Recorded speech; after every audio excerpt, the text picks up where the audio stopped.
তো নমস্কার বন্ধুরা, এটা হচ্ছে ভাইফোঁটার দিন সকালের ভিডিও। সকালবেলায় মেজো ভাসুরের ছেলেটাকে তো প্রত্যেক বছরই ডাকা হয়, ওকে ডেকে নেওয়া হলো। আর মিটি তো ফোঁটা দিতে পারে না, তো যাই হোক 1 বছর বয়স থেকে আমরা ব্যবস্থা করেছি ফোঁটা না দিতে পারুক, অন্তত দাদাদের হাতে মিষ্টিটা তো তুলে দিতে পারবে। তো দেখো মেয়ে মিষ্টি খাইয়ে দিচ্ছে। প্রত্যেক বছরই মিষ্টি তুলে দেয়, খাইয়ে দিতে পারতো না এতদিন, তো এবছর দিল খাইয়ে দাদাদের। গত বছরও মনে হয় একটু দিয়েছিল, মানে খাওয়াতে পারিনি, হাতে তুলে দিয়েছিল। যাই হোক অতটা বুঝতো না। তো দেখো এবার মানে ফোঁটা তো মানে দিতে পারবে না, বয়সটা মানে 5 বছর হয়নি, সামনের বছর থেকে দেবে। আর খাওয়াতে চাইলো, ও তো খাবে না, চলে গেল। এরা আসতে একটু দেরি হয়েছিল। মিটিকে একটু সকালবেলায় লুচি ছোলার ডাল খাইয়ে দিয়েছিলাম।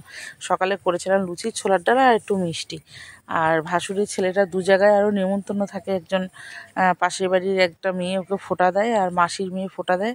ওদের ওখান থেকে মানে আমাদের এখান থেকে ঘুরে আবার ওদের ওইখানে যাবে, সেই জন্য ওর একটু তাড়া ছিল। আর দুপুরবেলা কিছু অ্যারেঞ্জমেন্ট করিনি আমরা, কারণ ও খাবে না, ছেলের পরীক্ষা ছিল। তো এটা আবার করেছি পরের দিন রাত্রিবেলা। তো মানে গতকাল রাতের বেলা ওকে বলা হয়েছিল, তো আনলো ওর কাকা, হচ্ছে একটুখানি মাটন নিয়ে আসলো আর একটু আমি চাটনি করলাম। আর কি হয়েছে জানো তো, বাজারে গেছে মাংস আনতে, আর আমি এখানে বসে সবজি টবজি কেটে ধুয়ে আম টাম কেটে চাটনি বানিয়ে ফেলেছি। আলু ভাজা হয়ে গেছে, মাংসের মশলা রেডি করে ফেলেছি, বেটে ফেলেছি। এবার চিন্তা হচ্ছে আসছেও না, ফোনও করছে না, কি ব্যাপার, মাংস পাবে তো, এতটা মশলা করে নিলাম, এরপর কি হবে। যাই হোক মাটন না পাক চিকেন তো পাবেই, মুরগির দোকান খোলাই থাকে। তো যাই হোক এবার দেখো আলু টালু ভাজা বসিয়ে দিয়ে আমার কর্তাকে ফোন করেছি যে কি পেয়েছো, বলছে হ্যাঁ পেয়েছি, আসছি।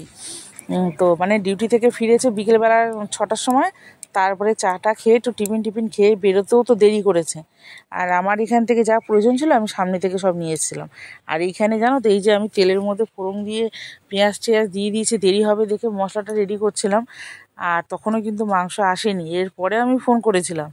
তো যাই হোক এবার এই পেঁয়াজ নাড়াচাড়া, পেঁয়াজটা অনেকটা পেঁয়াজ, তো এবার পেঁয়াজ তো সঙ্গে সঙ্গে ভাজা হবে না। তো পেঁয়াজটা গ্যাসের ফ্লেমটা কমিয়ে দিয়ে ফোন করেছি, দেখি তারপরে ঢুকলো, এই যে মাটন নিয়ে ফিরলো। আর যার জন্য আমি মাটনটাকে ম্যারিনেট করে রাখতে পারিনি, মাটনটাকে ধুয়ে ভালো করে একটু সামান্য নুন হলুদ মাখিয়েই আমি মশলার মধ্যে দিয়ে কষিয়ে নিয়েছি। আর একটা জিনিস আমি টমেটো দিইনি এখানে, আমার এখানে সবজি মানে যেগুলো প্রয়োজন ছিল আমি নিয়ে এসেছি, আর ওর বাবা তো যতটা প্রয়োজন পরে পরে নিয়ে এসছে। তো সে কী হয়েছে, টমেটো একটাও পাইনি। ওই কালী পুজোর বিসর্জন হয়ে গেছে, তারপর ওখানে খিচুড়ি হবে দেখে টমেটো ফমেটো যা ছিল দোকান থেকে সব নিয়ে গেছে। দোকানদার বললো 5 কেজি টমেটো নিয়ে এসেছিলাম, 5 কেজি টমেটোই ওরা নিয়ে চলে গেছে। আমি ওই জন্য আর পেলাম না। আর আমি হোয়াটসঅ্যাপে মেসেজ করেছিলাম, মেয়ে যেহেতু ছিল হাতে, ফোন খুলে আর দেখতে পাইনি। তো টমেটো ছাড়াই মাংসটা রান্না হলো।